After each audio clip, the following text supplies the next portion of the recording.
ഒരു MLA-ക്കെതിരെ കേട്ടുകേൾവിയില്ലാത്ത വണ്ണം ഒന്നിനു പിന്നാലെ ഒന്നാകെ പരാതിയിൽ ഓരോ അതിജീവിതമാരുടെയും സൈബറിടത്തിൽ വേട്ടയാണ്. ഇന്നിപ്പോൾ രാഹുൽ മാങ്കൂട്ടത്തിന്റെ അടുത്ത സുഹൃത്ത് ഫെനി നൈനാൻ അതിജീവിതയുമായുള്ള വാട്സാപ്പ് ചാറ്റും പുറത്തുവിടുന്നത് ആ സൈബർ ആക്രമണത്തിന്റെ ആക്കം കൂട്ടുന്നു. 2024 ബലാത്സംഗം ചെയ്തുവെന്ന് പറയുന്ന ആളെ 2025 ഒക്ടോബറിൽ കാണണം എന്ന് പറയുന്ന ലോജിക്ക് എന്താണെന്ന ആമുഖത്തിൽ ഫെന്നി പുറത്തുവിട്ട വാട്സാപ്പ് ചാറ്റുകളുടെ ആധികാരികത പരിശോധിക്കണം. രാഹുലിനെ പിന്തുണച്ച് അതിജീവിതയ്ക്കെതിരെ രംഗത്ത് വന്ന ശ്രീനാദേവി കുഞ്ഞമ്മയോട് കോൺഗ്രസ് വിശദീകരണം ചോദിക്കുകയും ചെയ്യുന്നുണ്ടെങ്കിലും ഓരോ അതിജീവിത അധിക്ഷേപങ്ങളും അവർക്കെതിരായ കൂട്ടയാക്രമണത്തിലുള്ള ഡോഗ് വിസിലാണ്. അതിനിടെ 3 ദിവസത്തെ കസ്റ്റഡി കാലാവധിയിൽ തെളിവെടുപ്പും ചോദ്യം ചെയ്യലൊന്നും കാര്യമായി എഫക്റ്റീവായിട്ടില്ല. ലാപ്ടോപ്പ് കണ്ടെടുക്കാൻ കഴിഞ്ഞിട്ടില്ല. നാളെ രാഹുൽ ജാമ്യാപേക്ഷ തിരുവല്ല കോടതിയിലേക്ക് വരികയുമാണ്. അറസ്റ്റ് നിയമവിരുദ്ധമാണെന്നാണ് രാഹുലിന്റെ പ്രധാന വാദം. അതിജീവിതമാർക്കെതിരെ സൈബർ ആക്രമണം തുടരുമ്പോഴും നടപടിക്രമങ്ങളുണ്ടായ വീഴ്ച രാഹുൽ മാങ്കൂട്ടത്തിന് പുറത്തേക്കുള്ള വഴി തുറക്കുന്നു. പ്രിയ പ്രേക്ഷകർക്ക് എൻകൗണ്ടറിലേക്ക് സ്വാഗതം.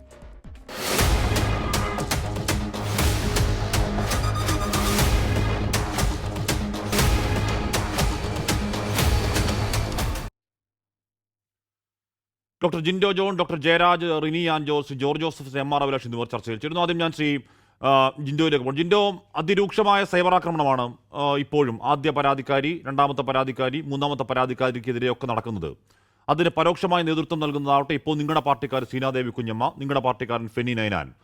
അത് കൊണ്ടാടുന്നത് CPമാരും BJPക്കാരും അല്ല, ജിൻഡോ, കോൺഗ്രസ് അനുഭാവികൾ തന്നെയാണ്. ഞങ്ങൾ രാഹുലിനെ പുറത്താക്കിയവരാണെന്ന ഒറ്റ ന്യായത്തിൽ ഇതിൻ്റെയൊക്കെ ഉത്തരവാദിത്വം കോൺഗ്രസിന് ഒഴിയാൻ പറ്റുമോ ജിൻഡോ?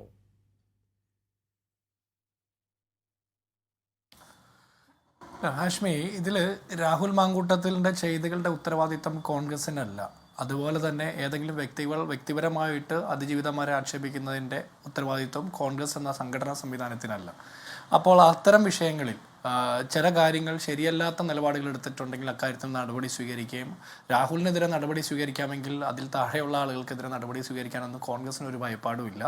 അതിൻ്റെ പ്രൊസീജിയർ അനുസരിച്ചിട്ട് മുന്നോട്ട് പോകും. പിന്നെ ഇക്കാര്യത്തിൽ ഇപ്പോൾ ഫെനി നൈനാൻ്റെ ചോദ്യങ്ങൾ, ഈ വിഷയവുമായി ബന്ധപ്പെട്ട വിഷയത്തിൽ ഓരോ വ്യക്തികൾക്കും ചോദ്യങ്ങൾ ചോദിക്കാനുള്ള അവകാശമുണ്ട്. അത്തരം ചോദ്യങ്ങൾ ചോദിക്കാനുള്ള അവകാശമൊന്നും ആരും തടസ്സപ്പെടുത്താൻ പാടില്ലല്ലോ. അത് നമ്മുടെ രാജ്യത്ത് അവകാശപ്പെട്ട കാര്യമാണ്.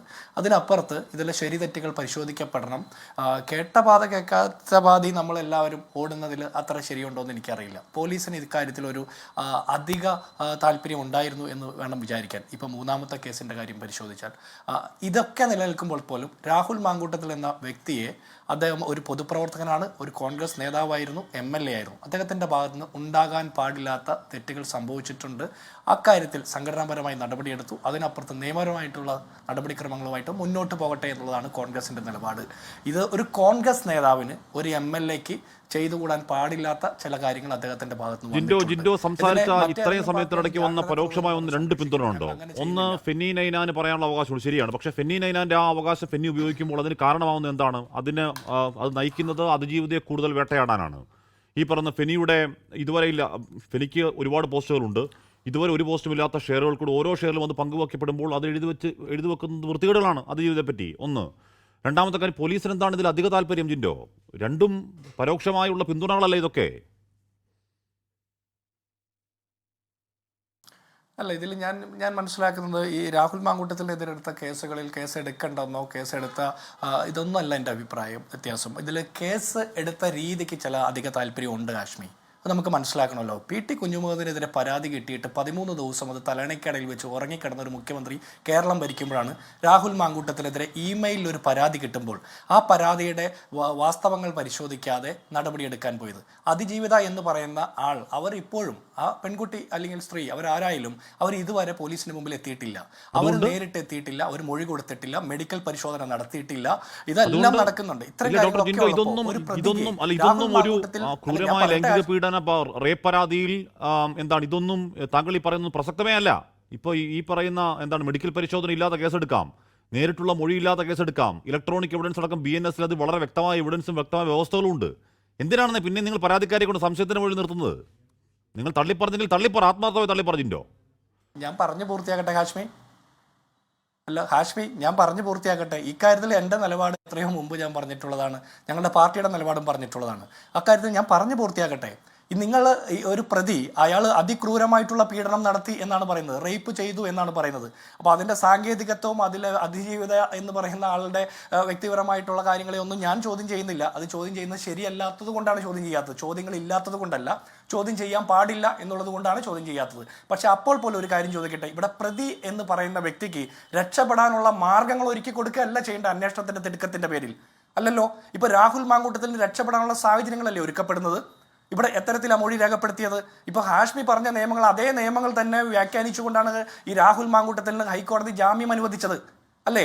ഞാനും ഹാഷ്മിയും ചാനൽ ചർച്ചയിലിരുന്ന അഭിപ്രായം പറയുന്നത് പോലെയല്ലല്ലോ. കോടതിയുടെ മുമ്പിൽ എത്തുമ്പോൾ അതിൽ നിയമസംഹിത പറയുന്നതനുസരിച്ചിട്ടുള്ള തെളിവുകൾ ശേഖരിക്കണം, പ്രൊസീജിയേഴ്സ് പാലിക്കണം. അക്കാര്യത്തിൽ പോലീസ് പ്രൊസീജിയേഴ്സ് പാലിച്ചിട്ടില്ല. ഇവിടെ പ്രതി എന്ന് ആരോപിക്കപ്പെടുന്ന വ്യക്തിക്ക് അല്ലെങ്കിൽ പ്രതിക്ക് രക്ഷപ്പെടാനുള്ള സൗകര്യം ഒരുക്കി കൊടുക്കുന്നത് പോലീസിന്റെ അധിക തിടുക്കം തന്നെയാണ്. ഒരു സംശയവും അക്കാര്യത്തിലില്ല. ജിൻഡോ, ഈ ഹൈക്കോടതി ജാമ്യം അനുവദിച്ചിട്ടില്ല. അതിൽ വിധി വരാനിരിക്കുന്നതേ ഉള്ളൂ. കീഴ്ക്കോടതിയാണ് രണ്ടാമത്തെ കേസിൽ ജാമ്യം അനുവദിച്ചത്. ആദ്യ കേസിൽ നോട്ട് അറസ്റ്റേ ഉള്ളൂ. ഞാൻ അങ്ങനെയൊക്കെ എത്താം. ശ്രീ ജോർജ് ജോസഫ്, ഇവിടെ ഈ മെയിൽ പരാതിയിൽ 3 ദിവസത്തിനകം പരാതിക്കാരി നേരിട്ട് ഹാജരായി ഒപ്പിടണം എന്ന വ്യവസ്ഥ പാലിച്ചിട്ടില്ല. അതുകൊണ്ട് അറസ്റ്റ് നിയമവിരുദ്ധമാണ് എന്നങ്ങ് ബ്ലൈൻഡായി വാദിക്കാൻ പറ്റുമോ? ഇനി ആ വാദത്തിൽ എന്തെങ്കിലും കഴമ്പുണ്ടെന്ന് വെക്ക്. ഉയരുന്ന ഗുരുതരമായ ആരോപണത്തിന് മാരക സ്വഭാവം ഇല്ലാതാക്കുന്നതാണോ എന്തെങ്കിലും ഒരു സാങ്കേതിക തകരാറ്? Shri George Joseph. ഈ കേസ് നിലനിൽക്കുന്ന കേസല്ല. കാരണം 2024 ഏപ്രിലാണ് ഈ സംഭവം തിരുവല്ലയിൽ നടന്നെന്ന് പറയുന്നത്. 2024 ഏപ്രിൽ ആയപ്പം പുതിയ നിയമങ്ങൾ വന്നു കഴിഞ്ഞു. 2023 BNSഉം അതുപോലെ BNSSഉം ഒക്കെ വന്നു കഴിഞ്ഞു. അപ്പോൾ ആ നിയമം അനുസരിച്ചേ കേസെടുക്കാൻ പറ്റുള്ളൂ. അത് സാധാരണ IPC കേസെടുക്കുന്നത് ആ പുതിയ നിയമം 2020 വരുന്നതിന് മുമ്പുള്ള ദിവസം വെച്ച് ആ ദിവസം ആണെങ്കിൽ IPC കേസെടുക്കാം. ഇപ്പം പോലീസിന് അവിടെ തെറ്റിപ്പറ്റിപ്പോയി. IPC ഓഫൻസസ് ആണ് വെച്ചിരിക്കുന്നത്. അപ്പം 173(2) BNS പ്രകാരം ഒരാൾക്ക് വേണമെങ്കിൽ മൊഴി നേരിട്ട് കൊടുക്കാം പോലീസ് SHO മുമ്പാകെ. വിദേശത്തുള്ള ആൾക്ക് ഇലക്ട്രോണിക്കൽ മീഡിയയിൽ ഉപയോഗിച്ചിട്ട് അവർക്ക് കംപ്ലയിൻറ്റ് കൊടുക്കാം. അങ്ങനെ ഇലക്ട്രോണിക് മീഡിയയിൽ ആരെങ്കിലും കംപ്ലയിൻറ്റ് കൊടുത്തിട്ടുണ്ടെങ്കിൽ ആ ആൾ കംപ്ലയിനൻ്റ് 3 ദിവസത്തിനകം SHO മുമ്പാകെ വന്ന് മൊഴി രേഖപ്പെടുത്തണമെന്നാണ് പുതിയ നിയമത്തിൽ പറയുന്നത്. അപ്പോൾ അത് ഇവിടെ നടന്നിട്ടില്ല. മൂന്നാം ദിവസത്തിനകം അത് മൊഴിയാണോ രഹസ്യമൊഴി രേഖപ്പെടുത്തിയതിനു ശേഷം 3 ദിവസം? രഹസ്യമൊഴി അങ്ങനെയൊന്നുമില്ല. മൊഴി ഇല്ല, രഹസ്യമൊഴി എന്നൊരു സംഭവം ഇല്ല. എല്ലാ മൊഴിയേ ഉള്ളൂ. എന്തിനാ രഹസ്യം? അങ്ങനെ രഹസ്യമൊഴി ഈ നടപടിക്രമം വീഡിയോ കോൺഫറൻസിലൂടെ 164 രേഖപ്പെടുത്താൻ പോകാനുള്ള പോലീസ് അതിൽ കോടതിയുടെ അനുവാദം തേടാൻ പോകുന്നു. ഇല്ല, ഇല്ല. 164 ഒക്കെ IPCക്കകത്തല്ലേ കിടക്കുന്നത്. അതവിടെ കിടക്കട്ടെ. നമുക്ക് ഇപ്പോഴത്തെ BNS അനുസരിച്ച് ഒരു മൊഴി ഒരാൾ കൊടുത്ത് ഒരു കേസ് എടുക്കാം. അത് ഇലക്ട്രോണിക് മീഡിയ ഉപയോഗിച്ചിട്ട് മൊഴി കൊടുക്കാം. അത് ഇലക്ട്രോണിക് മീഡിയ വന്നു കഴിഞ്ഞാൽ ആ ആൾ 3 ദിവസത്തിനകം, അതാണ് ഇപ്പോഴത്തെ ഇന്ത്യയിലെ നിയമം, 3 ദിവസത്തിനകം ആ മൊഴി ഓറലായിട്ട് കൊടുത്ത് ഒപ്പിട്ട് വാങ്ങിക്കണം. അങ്ങനെ ഒപ്പിട്ട് SHO വാങ്ങുമ്പം അത് വീഡിയോഗ്രാഫി ചെയ്യണമെന്നുണ്ട്. അങ്ങനെ വാങ്ങുന്ന മൊഴി ഒരു ലേഡി ഓഫീസറായിരിക്കണമെന്നും പറയും. ഇത് പുതിയ നിയമം അനുസരിച്ച് BNSSൻ്റെ കാര്യത്തിൽ കിടക്കുന്ന കാര്യമാണ് ഞാനീ പറയുന്നത്. അപ്പോൾ അങ്ങനെ അതൊന്നും ഇല്ലാതെ ആ സ്ത്രീ ഇപ്പോൾ എവിടെയാണെന്ന് പോലും അറിയത്തില്ല. ഇലക്ട്രോണിക് മീഡിയം വെച്ച് കേസെടുത്തിട്ട് എത്ര ദിവസമായി? അപ്പോൾ അത് ഇൻവാലിഡായി ആ FIR, അത് വാലിഡിറ്റി ഇല്ല ആ FIR-നാണ് ഞാൻ പറയുന്നത്.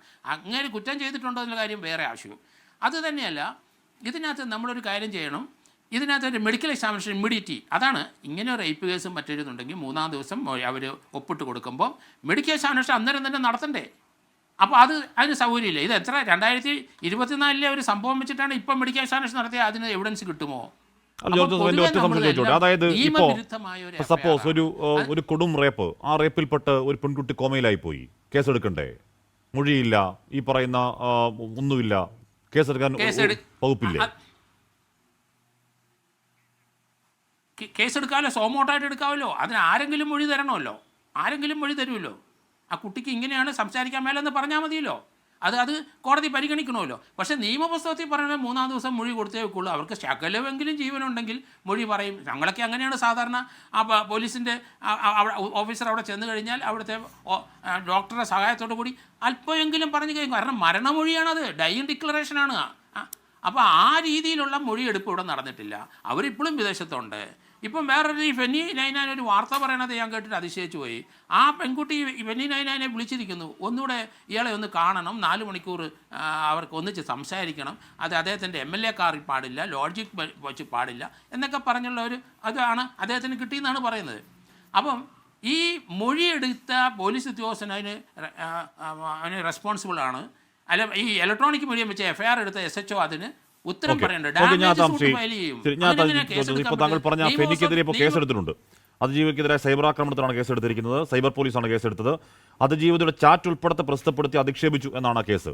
ഷഫീദ് റാവുത്തർ ചേരുന്ന വാർത്തകൾ. ഷഫീദ്, അതിൽ അതിജീവിതയുടെ പേര് പറയുന്നില്ല. ഫെന്നി ഇക്കാലയളവിൽ അതിജീവിതയിൽ നിന്ന് സ്വീകരിച്ച ഈ വാട്സാപ്പ് ചാറ്റുകൾ പങ്കുവെച്ചുകൊണ്ടായിരുന്നു. ഉറപ്പായും അതിൽ സംശയത്തിന്റെ മുൾമുനകളുണ്ട് എന്നാൽ തർക്കമില്ല. അത് സൈബർ ആക്രമണത്തിന് നാന്ദിയാവുന്നു എന്നതിലും തർക്കമില്ല. കേസെടുക്കുന്നതിൽ പോലീസ് പറഞ്ഞ ന്യായം എന്താണ് ഷഫീദ്? ഹാഷ്മി, ഇക്കാര്യത്തിൽ അതിജീവിത തന്നെ മുഖ്യമന്ത്രിക്ക് ഒരു പരാതി നൽകിയിട്ടുണ്ട്. അതായത് രാഹുൽ മാങ്കൂട്ടത്തിനെതിരെ പരാതി നൽകിയതിനു ശേഷം അവർക്കെതിരെ സൈബർ ഇടങ്ങളിൽ കാര്യമായിട്ടുള്ള വ്യക്തി അധിക്ഷേപം നടക്കുന്നു. മാത്രമല്ല, ജീവിക്കാൻ പറ്റാത്ത സാഹചര്യം അടക്കമുണ്ടെന്ന് ചൂണ്ടിക്കാട്ടി മുഖ്യമന്ത്രിക്കും സംസ്ഥാന പോലീസ് മേധാവിക്കും നേരത്തെ തന്നെ പരാതി നൽകിയതാണ്. ആ പരാതി പിന്നീട് സംസ്ഥാന പോലീസ് മേധാവി സംസ്ഥാനത്തിന്റെ ക്രമസമാധാന ചുമതലയുള്ള ADGPക്കും സൈബർ വിഭാഗത്തിനും കൈമാറിയിരുന്നു. ഇതടക്കമുള്ള കാര്യങ്ങളിൽ പോലീസ് വെരിഫിക്കേഷൻ നടത്തി വരുന്നതിനിടെയാണ് ഇപ്പോൾ രാഹുലിന്റെ സുഹൃത്തായിട്ടുള്ള ഫെനി നൈനാനെതിരെ സൈബർ പോലീസ് കേസെടുത്തിട്ടുള്ളത്. കഴിഞ്ഞ 2 ദിവസങ്ങളിൽ ഫെനി നൈന ഇതുമായി ബന്ധപ്പെട്ട സമൂഹ മാധ്യമങ്ങളിൽ ചില ഫേസ്ബുക്ക് പോസ്റ്റുകൾ ഇട്ടിരുന്നു. അതിൽ അദ്ദേഹം പറഞ്ഞിരുന്നത് 2024 ഏപ്രിൽ ബലാത്സംഗം ചെയ്തു എന്ന് പറയുന്ന ആളിനെ 2025 ഒക്ടോബറിൽ കാണണമെന്ന് അതിജീവിത പറഞ്ഞതിനെ കുറിച്ചിട്ടൊക്കെയായിരുന്നു. ഏതായാലും ആ വിഷയത്തിൽ അതിൽ മറ്റു ചില ചാറ്റുകൾ കൂടി ഫെനി നൈനാൻ പ്രസിദ്ധപ്പെടുത്തിയിരുന്നു. ആ വിഷയത്തിൽ സൈബർ പോലീസ് ഇപ്പോൾ കേസെടുത്തിട്ടുണ്ട്. തുടർ നടപടികൾ പോലീസിന്റെ ഭാഗത്തുനിന്ന് ഉണ്ടാകും. അതിന്റെ നീക്കങ്ങൾ പോലീസ് ആരംഭിച്ചു എന്നുള്ളതാണ് നമുക്ക് ലഭിക്കുന്ന വിവരം. Hashmi, okay. Rini and John കുണ്ട് ചേർന്നു. റിനി, ഇവിടെ റിനിയിൽ തുടങ്ങിയ സൈബർ ആക്രമണമാണ്. ആദ്യം പരാതിക്കാരി ഏത് രീതിയിലാണോ അധിക്ഷേപിച്ചത് അതിന്റെ ഇരട്ടിയിൽ 3ാം പരാതിക്കാരിക്കെതിരായ സൈബർ ആക്രമണം. ഇന്നിപ്പോൾ ഫെനി പുറത്തുവിട്ട വാട്സാപ്പ് ചാറ്റുകൾ അതിനുള്ള പ്രേരണയാകുന്നുണ്ട്. ഫെനിക്കെതിരെ കേസെടുക്കുന്നു എന്നതുകൊണ്ട് ആ സൈബർ ആക്രമണം ഇല്ലാതാവുന്നു എന്ന അർത്ഥമില്ല റിനി. ഇല്ല, ഇതിനകത്ത് നമ്മൾ മനസ്സിലാക്കേണ്ട എന്താണെന്ന് വെച്ച് കഴിഞ്ഞാൽ ഇതുമായി ബന്ധപ്പെട്ട് നിൽക്കുന്ന എല്ലാവർക്കും എതിരെ രൂക്ഷമായ സൈബർ ആക്രമണമാണ് അവർ അഴിച്ചുവിട്ടിരിക്കുന്നത്. അതായത് എനിക്കെതിരെ നടന്നിട്ടുള്ള സൈബർ ആക്രമണം അറിയാം. ഇനിയിപ്പോൾ ഞാൻ കേസ് കൊടുത്തിരുന്നു. കേസ് കൊടുത്തതിന് ശേഷവും വലിയ രീതിയിലുള്ള സൈബർ ആക്രമണമാണ് ഉണ്ടായിട്ടുള്ളത്. ഇപ്പോൾ അവർ ഉദ്ദേശിച്ചിരിക്കുന്ന മെയിൻ കാര്യം എന്ന് പറഞ്ഞാൽ ഇതിൽ നിൽക്കുന്ന എല്ലാ സ്ത്രീകളെയും വലിയ രീതിയിൽ ക്യാരക്ടർ അസാസിനേഷൻ ചെയ്യാം എന്നുള്ളതാണ് ഉദ്ദേശം. ചില ഭീഷണികളടക്കം വരുന്നുണ്ട്. പക്ഷെ ഒരു കാര്യമുണ്ട്, എന്ത് ക്യാരക്ടർ അസാസിനേഷൻ ഒരു സ്ത്രീക്കെതിരെ പറഞ്ഞാലും ആദ്യം മനസ്സിലാക്കേണ്ട ഒരു കാര്യം, ഇവിടെ തെറ്റ് ചെയ്തിരിക്കുന്ന ഒരു ജനപ്രതിനിധിയുണ്ട്. അയാൾ നിരന്തരമായി പല സ്ത്രീകളെയും ഇത്തരത്തിൽ ട്രാപ്പിൽ പെടുത്തി എന്നാണ് നിരവധി കംപ്ലൈന്റുകളുണ്ട്. അപ്പോൾ ഈ സ്ത്രീകൾ എപ്പോഴെങ്കിലും സംസാരിച്ചോ, എപ്പോഴെങ്കിലും മിണ്ടിയോ, ചാറ്റ് ചെയ്തോ എന്നെല്ലാം പറഞ്ഞ് അവരെ ഏതെങ്കിലും രീതിയിലൊക്കെ അത് മാനിപ്പുലേറ്റ് ചെയ്ത് ക്യാരക്ടർ അസാസിനേഷൻ ചെയ്തുകൊണ്ട് ഈ സമൂഹത്തിൽ ഒരു സ്ത്രീ വിരുദ്ധരായ കുറേ ആളുകളുണ്ട്. അവർക്കത് ആഘോഷിക്കാൻ വേണ്ടിയും അങ്ങനെ സ്ത്രീകളെ കുറിച്ച് മോശം പറഞ്ഞു കഴിഞ്ഞാൽ ഇവരെ വെള്ളപൂശാം എന്ന് കരുതുന്നുണ്ടെങ്കിൽ അത് വലിയൊരു തെറ്റാണ്. പിന്നെ ഇതിൽ സ്ത്രീപീഡനം മാത്രമല്ല വിഷയം, ഇതുമായി ബന്ധപ്പെട്ട് പല കാര്യങ്ങളും ഇപ്പൊ കുറേശ്ശെയായി പുറത്തോട്ട് വരുന്നുണ്ട്. ഇപ്പോൾ ഞാൻ റീസെന്റ് കണ്ടു ആഭിചാര ക്രിയകളാണ് ഇതിന്റെ പിന്നിലെന്ന് കേൾക്കുന്നു. അങ്ങനെ പലതരത്തിലുള്ള രീതിയിലുള്ള അന്വേഷണങ്ങളും ഇവിടെ നടക്കുന്നുണ്ട്. അപ്പൊ ഇത് ഒരു സ്ത്രീ പീഡന വിഷയം എന്നുള്ളതിൽ നിൽക്കില്ല. അപ്പോൾ അതൊന്നും കാണിച്ച് ഈ അതിജീവിതകളെ ഭയപ്പെടുത്തിയതുകൊണ്ട് കാര്യമില്ല. പിന്നെ ഇതിൽ പ്രധാനമായിട്ടും ഉദ്ദേശിക്കുന്നത് വലിയ രീതിയിലൊരു സൈബർ ആക്രമണം നടത്തി കഴിഞ്ഞാൽ ഇനി ഒരു അതിജീവിത, നമുക്കറിയാം ഈ കേസിൽ ഒരുപാട് അതിജീവിതകളുണ്ട് എന്നുള്ള ഒരു അറിവുണ്ട്, അല്ലെങ്കിൽ കേൾക്കുന്നുണ്ട്. പക്ഷെ അങ്ങനെ ആരെങ്കിലും ഉണ്ടെങ്കിൽ അവർ മുന്നോട്ട് വരരുത് എന്നുള്ള ഒരു ഉദ്ദേശം വെച്ചുകൊണ്ട് എല്ലാവരെയും ഇതുമായി ബന്ധപ്പെട്ട് നിൽക്കുന്ന സംസാരിച്ചിട്ടുള്ള എല്ലാവരെയും ക്യാരക്ടർ അസാസിനേറ്റ് ചെയ്ത് തകർക്കാം എന്നാണ് ഉദ്ദേശമെങ്കിൽ അത് വിലപ്പോകില്ല എന്നാണ് പറയാനുള്ളത്. കാരണം സ്ത്രീകളെ മാത്രം സ്ത്രീകൾ ഇങ്ങനെ സംസാരിച്ചു, സ്ത്രീകൾ ഇങ്ങനെ ചെയ്തു, സ്ത്രീകൾ ഇങ്ങനെ വസ്ത്രം ധരിച്ചു എന്നൊന്നും പറഞ്ഞ് സ്ത്രീകളെ ട്രാപ്പ് ചെയ്യാൻ ശ്രമിക്കുന്ന ഒരാളെ ഇതിൽ നിന്ന് രക്ഷപ്പെടുത്താൻ കഴിയില്ല എന്നാണ് പറയാനുള്ളത്. സൈബർ അറ്റാക്ക് ഉണ്ടാകുമ്പോൾ അതിജീവിതത്തെ ചേർത്ത് പിടിക്കേണ്ട ഉത്തരവാദിത്തം പോലീസിനും സർക്കാരിനും മാത്രമല്ല പൊതുസമൂഹത്തിനും കൂടിയാണ്. കാര്യം അങ്ങനെ ഒരു പ്രൊഡേറ്ററിന്റെ ശബ്ദം മാത്രം ഉയർന്നു കേൾക്കുകയും ബാക്കി അതിജീവിതമാർ പേടിച്ച് വീണ്ടും അവരുടെ ഈ പറയുന്ന ആ കൂട്ടിനകത്തേക്ക് ഒതുങ്ങുകയും ചെയ്യുക എന്ന് പറഞ്ഞാൽ അംഗീകരിക്കാൻ കഴിയില്ല, ഒരു സമൂഹത്തിന് അംഗീകരിക്കാൻ കഴിയും. പക്ഷേ റിനി, ഇതൊക്കെ ഞാൻ മനസ്സിലാക്കുന്നത് ഈ പറഞ്ഞ ചാറ്റുകളൊക്കെ തെളിവായി കോടതിയിലേക്ക് വരാൻ പോകുന്ന ചാറ്റുകളുമാണ്. ഇപ്പോൾ ഫെനി പറയുന്നെങ്കിലും ഈ ഹോട്ടൽ മുറിയിൽ 2024 അതിക്രൂരമായ റേപ്പിന്റെ നേർചിത്രം പരാതിയിൽ FIR-ലൊക്കെ പറയുന്നുണ്ട്. സാമ്പത്തിക ചൂഷണം, സമഗ്രമായ ചൂഷണമാണ്. അങ്ങനെ ഉപദ്രവിച്ച ഒരാളെ 1 വർഷത്തിനിപ്പുറം കാണണം എന്നാവശ്യപ്പെടുന്ന ഒരു പെൺകുട്ടി എന്നുള്ള നിലയ്ക്ക് കൂടി എങ്ങനെയാണ് റിനിക്ക് മനസ്സിലാക്കാൻ കഴിയുന്നത്? തീർച്ചയായിട്ടും തീർച്ചയായിട്ടും ഒരു സംഭവം ഉണ്ടാകുമ്പോൾ അതിന്റെ ക്ലാരിഫിക്കേഷന് ആഗ്രഹിക്കുമല്ലോ, എന്തുകൊണ്ട് അങ്ങനെ സംഭവിച്ചു എന്നുള്ളൊരു ക്ലാരിഫിക്കേഷൻ. എനിക്ക് അതിനെക്കുറിച്ച് കൃത്യമായിട്ട് എന്താണെന്ന് അറിയില്ല, ഞാൻ ഈ ഒരു ന്യൂസിൽ നിന്ന് കണ്ട് മനസ്സിലാക്കിയ കാര്യങ്ങൾ മാത്രമേ എനിക്കറിയുള്ളൂ. പക്ഷെ തീർച്ചയായിട്ടും ഒരു ക്ലാരിഫിക്കേഷൻ. ആ കുട്ടി പലപ്പോഴും വിചാരിച്ചിട്ടുണ്ടോ ആ കുട്ടിയോടായിരിക്കും ഇഷ്ടം, അങ്ങനെ വിചാരിച്ചിട്ടുണ്ടോ? അപ്പൊ തീർച്ചയായിട്ടും ഇതിലെന്താണ് സംഭവം, ഇതിലെന്താണ് വാസ്തവം, ഇതിലെന്താണ് കാര്യങ്ങൾ എന്നറിയാനായിരിക്കാം. അതിനെ നമുക്കൊരു സെക്ഷൽ താല്പര്യത്തിന് വേണ്ടി കാണണം എന്ന് പറഞ്ഞു എന്നുള്ള രീതിയിൽ വ്യാഖ്യാനിക്കാൻ സാധിക്കില്ല. ആ ഒരു രീതിയിലുള്ള വ്യാഖ്യാനമാണ് കൊടുക്കുന്നത്. തീർച്ചയായിട്ടും പെൺകുട്ടികളെ സംബന്ധിച്ച് ഇതെന്താണ് സംഭവം, ഒന്നാമത് ഈ വ്യക്തി എന്താണ് എങ്ങനെയാണ് എന്ന് ആർക്കും മനസ്സിലാകുന്നില്ല. ഇതിനകത്ത് ഏറ്റവും വലിയ പ്രശ്നം പെൺകുട്ടികൾ പലപ്പോഴും ഏതെങ്കിലും വിധത്തിൽ ചാറ്റ് ചെയ്യുകയോ സംസാരിക്കുകയോ ഒക്കെ ചെയ്തിട്ടുണ്ടാവും. കാരണം അത്ര വലിയൊരു മാനിപ്പുലേഷനാണ് ഇവിടെ നടക്കുന്നത്. അപ്പോൾ അതിൽ തെറ്റിദ്ധരിക്കപ്പെടുന്ന പെൺകുട്ടികളുണ്ടാവും. അതിനെല്ലാം എടുത്തു വെച്ചുകൊണ്ട് അതൊരു ക്യാരക്ടർ അസാസിനേഷൻ നടത്താൻ ഉപയോഗിച്ചുകൊണ്ട് എന്താണ് കാര്യം? അപ്പോൾ ഇവിടെ വരുന്ന പ്രശ്നം ഓപ്പോസിറ്റ് നിൽക്കുന്ന ഒരു ജനപ്രതിനിധിയാണ്. ഇത് ഒരൊറ്റ സിംഗിൾ വിഷയമായിരുന്നെങ്കിൽ ശരിയാണ്, ആ പെൺകുട്ടിയെ ക്യാരക്ടർ ആ പെൺകുട്ടിയുടെ കുഴപ്പമാണെന്ന് നമുക്ക് തീരുമാനിക്കാമായിരുന്നു. ഇതൊരു സീരീസ് ഓഫ് കാര്യങ്ങൾ പുറത്തു വരുമ്പോൾ എല്ലാവരും ഇത്തരത്തിൽ പരാതി പറയുമ്പോൾ അതെല്ലാം ആ പെൺകുട്ടികളുടെ പ്രശ്നമായിരുന്നു. എന്നാൽ ശരി, ഇത്തരം മോശം ക്യാരക്ടറുള്ള പെൺകുട്ടികളുടെ അടുത്ത് ഇയാൾ എന്തിനു പോയി? ഈ ജനപ്രതിനിധിയായ വ്യക്തിക്ക് അവരോട് സംസാരിക്കാതിരിക്കാമായിരുന്നു, അങ്ങനെ ഒരു ബന്ധം സ്ഥാപിക്കാതിരിക്കാമായിരുന്നു. ഇപ്പോൾ ആദ്യത്തെ അതിജീവിതയുടെ കാര്യത്തിലൊക്കെ ആ പ്രതി തന്നെ പറയുന്നുണ്ട്, ആ വ്യക്തി തന്നെ പറയുന്നുണ്ട്, എനിക്ക് സൗഹൃദമുണ്ട്, ഞങ്ങൾ തമ്മിൽ അറിയാം എന്നെല്ലാം പറയുന്നുണ്ട്. അപ്പൊ ആരെയും അറിയില്ല എന്ന് അദ്ദേഹം നിഷേധിക്കുന്നില്ല. അപ്പൊ എന്തിനാണ് ഇങ്ങനെ സ്ത്രീകളുമായിട്ട് സംസാരിക്കാനും കാര്യങ്ങൾക്കും പോകുന്നത്? അപ്പൊ ഒരു പുരുഷന് എത്ര സ്ത്രീകളുമായിട്ട് ബന്ധം ഉണ്ടെങ്കിലും പ്രശ്നമില്ല, ആ സ്ത്രീകളുടെ ഒക്കെ ക്യാരക്ടർ, ആ സ്ത്രീകൾ എപ്പോഴെങ്കിലും സംസാരിച്ചു പോയോ, അല്ലെങ്കിൽ ആ സ്ത്രീ ഇങ്ങനെ ഒരു വസ്ത്രം ധരിച്ചോ, അത് സ്ത്രീകളിലേക്ക് മാത്രം കോൺസെൻട്രേറ്റ് ചെയ്തുകൊണ്ട് സ്ത്രീകൾക്ക് മാത്രം സംസ്കാരം മതി എന്നുള്ള രീതിയിൽ കേരള ജനത അല്ലെങ്കിൽ കുറെ ആളുകൾ ചിന്തിക്കുന്നത് വളരെ വിഷമകരമായ ഒരു കാര്യമാണ്. ആ രീതിയിൽ, അതായത് അവൾ എങ്ങനെ ചാറ്റ് ചെയ്തോ, അവൾ എങ്ങനെ മിണ്ടിയോ, അവൾ നടന്നോ, അവൾ പോയോ, അവൾ വസ്ത്രം ധരിച്ചോ, എന്തുകൊണ്ട് ഓപ്പോസിറ്റ് നിൽക്കുന്ന ഇവിടെ ഒരു സാധാരണ പുരുഷനാണെങ്കിലും പ്രശ്നമില്ല, ഇതൊരു ജനപ്രതിനിധിയാണ്. എന്തിനാണ് ഇവർ പറയുന്ന ഇത്തരത്തിലുള്ള വളരെ മോശമായ പദപ്രയോഗങ്ങൾ നടത്തുന്നു, അഴിഞ്ഞാടി നടക്കുന്നവരാണ്? എന്തിനാണ് ഈ അഴിഞ്ഞാടി നടക്കുന്നവരുമായിട്ട് ഇത്രയും വലിയൊരു രാഷ്ട്രീയ നേതാവ് ബന്ധം സ്ഥാപിക്കാൻ പോകുന്നത്? അതെന്തുകൊണ്ട് ചോദിക്കുന്നില്ല എന്നാണ് എനിക്ക് പറയാനുള്ളത്. ഷെമാർ അഭിലാഷ്, ഇവിടെ ആദ്യഘട്ടത്തിലെ ആദ്യ ജാമ്യാപേക്ഷയിൽ, ഇപ്പം നാളെ സമർപ്പിക്കാൻ പോകുന്ന ജാമ്യാപേക്ഷ എന്താണ് കൂടുതൽ പറയാമെന്നറിയില്ല. എന്തായാലും ആദ്യ ജാമ്യാപേക്ഷയിൽ പറഞ്ഞിരുന്നത് ഈ ഫാൾസ്, ഫ്രിവലസ് തുടങ്ങിയ സ്ഥിരം ജാമ്യാപേക്ഷകളിൽ കാണുന്ന വാക്കുകൾ ആ ജാമ്യാപേക്ഷയിലുണ്ട്. അതോടൊപ്പം പറയുന്ന പ്രധാന വാദം ഈ അതിജീവിത ഒരു വിവാഹിതയാണ്, രാഹുലുമായി ഉഭയകക്ഷി സമ്മതപ്രകാരമുള്ള ബന്ധമാണ്, ഈ പറയുന്ന ഹോട്ടലുണ്ടോ ക്ലബ് 7 ഹോട്ടലിൽ മുറി ബുക്ക് ചെയ്തത് യുവതി തന്നെയാണ്, പരാതിക്കാരി ഒരു മൈനർ അല്ല, അതുകൊണ്ട് തന്നെ ഒരു മുതിർന്നയാളെ കാണാൻ ഹോട്ടൽ മുറിയിലേക്ക് എത്തുന്നതിൻ്റെ പ്രോസ് ആൻഡ് കോൺസ് അവർക്ക് നന്നായി അറിയാം, അതുകൊണ്ട് റേപ്പ് അലിഗേഷൻ നിൽക്കില്ല. പിന്നെ ഈ പരാതി കൊടുത്തതിലെ അൺറീസണബിൾ ഡിലേ എന്നൊക്കെ പറയുന്നുണ്ട് ആദ്യ ജാമ്യാപേക്ഷ. ശ്രീ എം ആർ അഭിലാഷ്, ഇവിടെ റിനി പറഞ്ഞതുപോലെ ഇതൊന്നല്ല, രണ്ടല്ല, 3-ൽ എത്തി നിൽക്കുകയാണ്. കൂടുതൽ വരുമോ എന്നറിയില്ല, എല്ലാം ഒരേ പാറ്റേൺ. അപ്പോൾ ഞാൻ പറയുന്നത് ഓരോ കേസിലും ഇത്തരത്തിൽ ഉഭയകക്ഷി സമ്മതമാണ്, റേപ്പല്ല എന്ന് സ്ഥാപിക്കുന്നതിലൂടെ ഈ ഹാബിച്വൽ ഒഫൻഡറാണ് എന്ന പ്രോസിക്യൂഷന്റെ അല്ലെങ്കിൽ അന്വേഷണ സംഘത്തിന്റെ വാദം ഇല്ലാതായി പോവോ M R Abhilash? Shri Hashmi, criminal records ഉണ്ട് എന്നുള്ളതൊരു വസ്തുതയാണ്. മുൻകാല FIRകൾ ബഹുമാനപ്പെട്ട സുപ്രീം കോടതി തന്നെയും ആൻറ്റിസിപ്പേറ്ററി ബെയിൽ ആപ്ലിക്കേഷൻ പരിഗണിക്കുന്ന വേളയിൽ രജിസ്റ്റർ ചെയ്യപ്പെട്ടിരിക്കുന്ന FIRകൾ ക്രിമിനൽ റെക്കോർഡ്സായിട്ട് കണക്കിലെടുത്ത്, ആൻറ്റിസിഡൻസായിട്ട് കണക്കിലെടുത്ത് അങ്ങനെയുള്ള ബെയിൽ പ്ലീ തള്ളിക്കളയാറുണ്ട് എന്നുള്ളത് ഒരു വസ്തുതയാണ്. എന്നിരുന്നാൽ തന്നെയും ഒരു FIR രജിസ്റ്റർ ചെയ്യപ്പെടുക എന്ന് പറഞ്ഞു കഴിഞ്ഞാൽ ഇവിടെ ആൻറ്റിസിപ്പേറ്ററി അല്ല, ഇവിടെ ബെയിൽ ആപ്ലിക്കേഷനാണ് നാളെ കൺസിഡർ ചെയ്യപ്പെടുന്നത്.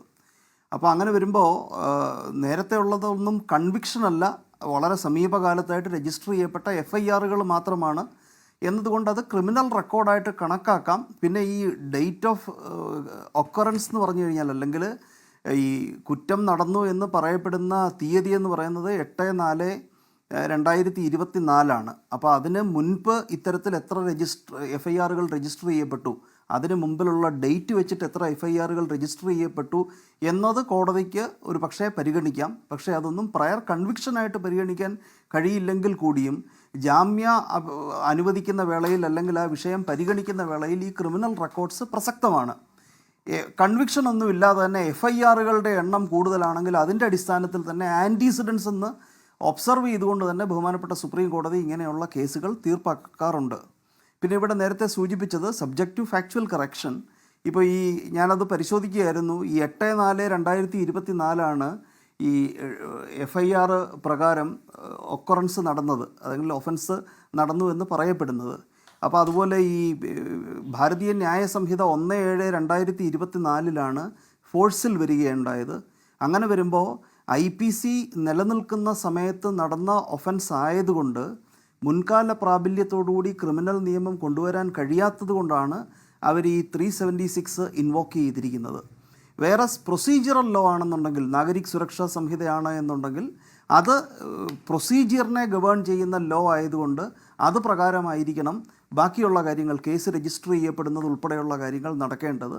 പക്ഷേ ഈ ഡേറ്റ് ഓഫ് ഒഫൻസ് അല്ലെങ്കിൽ ഒക്കറൻസ്, ആ ഡേറ്റ് പരിശോധിച്ച് കഴിഞ്ഞതിന് ശേഷം അതിൻ്റെ അടിസ്ഥാനത്തിൽ വേണം പീനൽ നിയമങ്ങൾ ഇൻവോക്ക് ചെയ്യേണ്ടതായിട്ടുള്ളത്. ഇനിയിപ്പോൾ നാളെ ഈ ബെയിൽ സംബന്ധിച്ചിട്ടുള്ള ഓർഡർ വരുമെന്നൊന്നും നമുക്ക് പ്രതീക്ഷിക്കാൻ കഴിയില്ല. വ്യാപകമായിട്ട് അങ്ങനെ മാധ്യമങ്ങളിൽ പ്രചരണം നടക്കുന്നുണ്ട്. കാരണം നാളെ ബെയിൽ ആപ്ലിക്കേഷൻ സമർപ്പിച്ചിട്ടില്ല എന്നാണ് ശ്രീ ഹാഷ്മിയുടെ വാക്കുകളിൽ നിന്നും പ്രകടമാകുന്നത്. ബെയിൽ ആപ്ലിക്കേഷൻ സമർപ്പിച്ച് അതിൻ്റെ മുകളിൽ വാദം കേട്ട് യുക്തിസഹമായ പരിശോധന നടത്തിയതിന് ശേഷം നാളെ തന്നെ അങ്ങനെ ഒരു ഉത്തരവ് പാസ്സാക്കുമെന്ന് നമുക്ക് തീർച്ചയായിട്ടും പറയുവാൻ കഴിയില്ല. അതൊക്കെ ജഡ്ജിൻ്റെ ഒരു വിവേചനാധികാരമാണ്. എത്രത്തോളം സ്പീഡിൽ അത് കേട്ട് എത്ര ക്വിക്കായിട്ട് അത് പരിശോധിച്ച് പാസ്സാക്കുക, അത് ഓർഡേഴ്സ് പ്രൊനൗൺസ് ചെയ്യുവാൻ വേണ്ടി പിന്നീട് ഒരു ദിവസത്തേക്ക് മാറ്റിവെക്കാൻ കഴിയും. ഇതൊരു സെഷൻസ് ഒഫൻസ് ആയതുകൊണ്ട് സാധാരണ മാജിസ്ട്രേറ്റ് കോടതികൾ ഇങ്ങനെയുള്ള കേസുകളിൽ ജാമ്യം അനുവദിക്കാറില്ല. എന്നിരുന്നാൽ തന്നെയും നിയമത്തിൽ അങ്ങനെ ഒരു അബ്സല്യൂട്ടായിട്ടുള്ള ബാറൊന്നുമില്ല.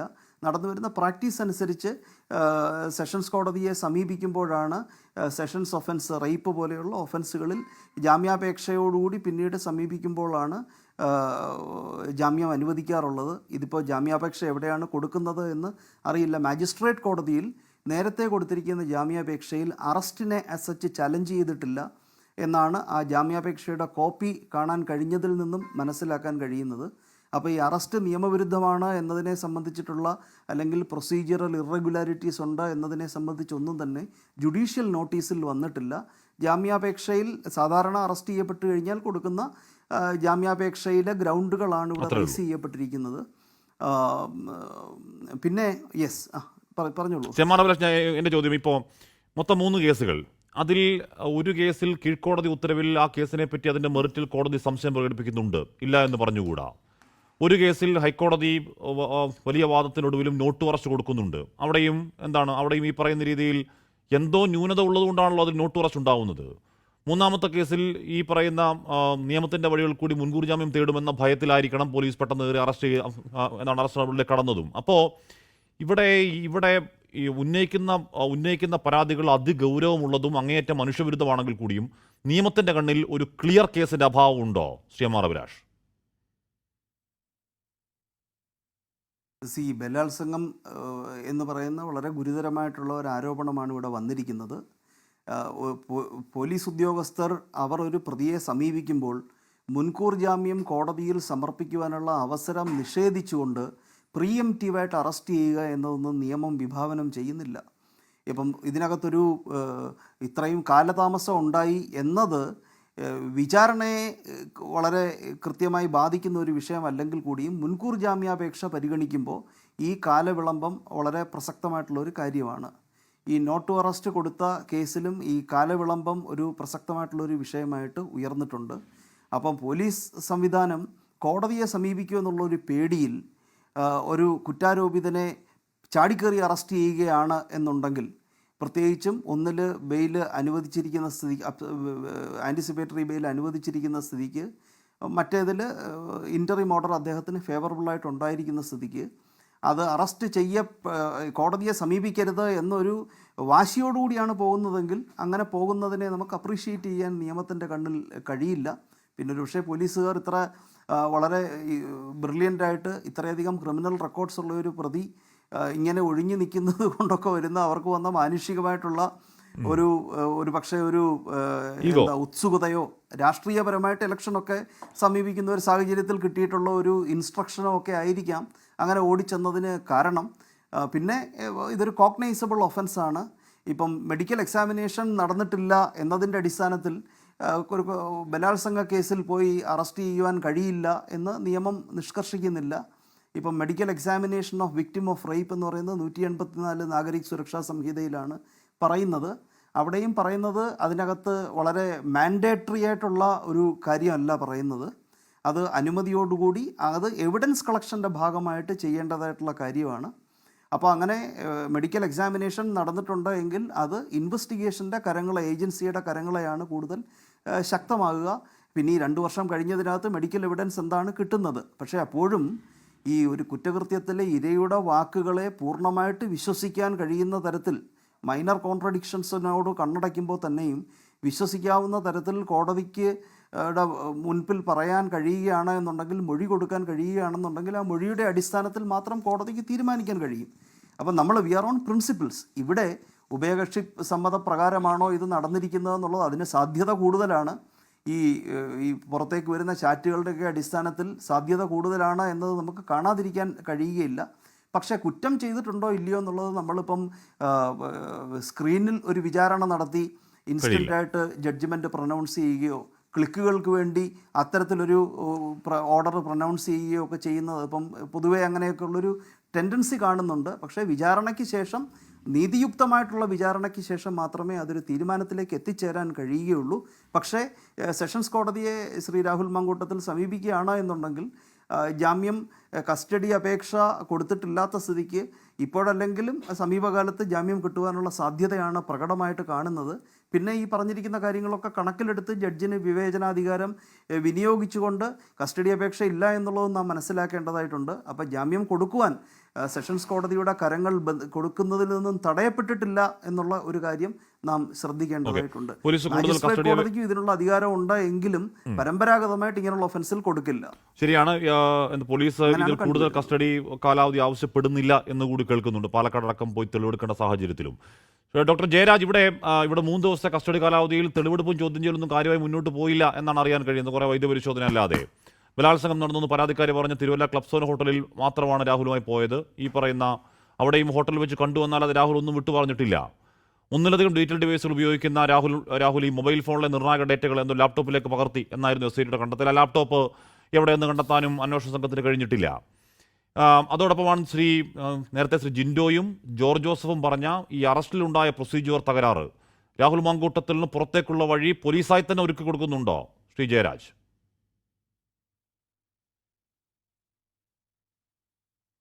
നമ്മൾ ഈ വിഷയത്തിനെ സമീപിക്കണമെന്ന് ആ രീതിയിലല്ല ഹാഷ്മി. നമ്മുടെ ചുറ്റുപാടിൽ ഇതുപോലൊരു സീരീസ് ഓഫ് ഇൻസിഡൻറ്റ് ഉണ്ടാവുകയാണെങ്കിൽ, ആരെങ്കിലും ഒരാൾ ഇത്തരത്തിലുള്ളൊരു പ്രവൃത്തി, അതായത് സീരീസ് ഓഫ് ഇൻസിഡൻസോ അല്ലെങ്കിൽ ഇത്തരത്തിലുള്ള ഒരു കുറ്റകൃത്യം നടക്കുകയാണെന്നുണ്ടെങ്കിൽ, ഇത് ഒരു സീരീസ് ആണല്ലോ കാര്യം. കുറേയധികം പരാതിക്കാരും, നമ്മൾ എയറിൽ നിൽക്കുന്ന കുറേ പരാതിക്കാരും അല്ലാതെ കോൺക്രീറ്റ് ആയിട്ട് കുറേ പരാതിക്കാരും, മുന്നിൽ വന്നിട്ടുള്ള കുറേ പരാതിക്കാരുണ്ട്. അവരെ എങ്ങനെയാണ് പൊതുസമൂഹം നോക്കിക്കാണുന്നത്? അവരെ പൊതുസമൂഹത്തിൽ നിന്ന് തിരസ്കൃതരാകുകയാണ് ചെയ്യുന്നത്. അപ്പോൾ ഒരു സാധാരണക്കാരനെ പൊതുസമൂഹത്തിൽ നിന്ന് തിരസ്കൃതരാകുന്ന മലയാളി സമൂഹം, കേരള സമൂഹം എന്തുകൊണ്ടാണ് ഇത്തരം ഒരു വ്യക്തിക്ക് വേണ്ടിയിട്ട് ഇത്ര അവധാനതയോടുകൂടി ചർച്ചകൾ സംഘടിപ്പിക്കുകയും ഇത്ര സോഫ്റ്റായിട്ട് ഇടപെടുകയും ചെയ്യുന്നതെന്ന് എനിക്ക് മനസ്സിലാവുന്നില്ല. അതിനുവേണ്ടി സൈബർ വെട്ടുകളി കൂട്ടങ്ങൾ ഇറങ്ങുന്നു, അയാളെ ന്യായീകരിക്കാൻ വേണ്ടി അതിജീവിതമാരെ അധിക്ഷേപിക്കുന്നു. ഇത് നടക്കുന്നത് കേരളത്തിലാണ് ഹാഷ്മി. നമ്മളത് മനസ്സിലാക്കണം. യാതൊരു ധാർമ്മികതയും ഇല്ലാതെ അതിനെ ന്യായീകരിക്കാൻ ഇറങ്ങിത്തിരിക്കുന്ന ആളുകൾ. ശരിയാണ്, അമ്മയെ തല്ലിയാൽ 2 പക്ഷമാണ് നമ്മുടെ നാട്ടിൽ. പക്ഷേ എന്നാൽ പോലും ഇത് ഇച്ചിരി കൂടുതലല്ലേ? എന്താണ് ചെയ്തത്? ചിലപ്പോൾ ഇപ്പോൾ ആൻറ്റി ഹീറോസിനെ വേർഷിപ്പ് ചെയ്യുന്ന ചില സിനിമകളൊക്കെ നമ്മൾ കണ്ടിട്ടുണ്ട്, ഒരുപാട് സിനിമകൾ കണ്ടിട്ടുണ്ട്. പഴയ ജീവികാനന്ദ നോവല് കള്ളിച്ചെല്ലമ്മയിൽ പ്രേം നസീർ ആദ്യമായിട്ട് വില്ലനായിട്ട് അഭിനയിച്ച സിനിമ പോലെ നമ്മൾ ഏറ്റവും കൂടുതൽ ഉദാഹരിക്കുന്ന കളങ്കാവൽ വരെയുള്ള സിനിമകൾ. ഇത് അങ്ങനെയാണോ? ഒരുമാതിരി ഭ്രൂണഹത്യ നടത്തുക. കേട്ടിടത്തോളം നമുക്കിത് കേരളത്തിലാണോ നടക്കുന്നതെന്ന് വളരെ ഞെട്ടിപ്പിക്കലുണ്ടാക്കുന്നൊരു സംഭവമല്ലേ ലക്ഷ്മി?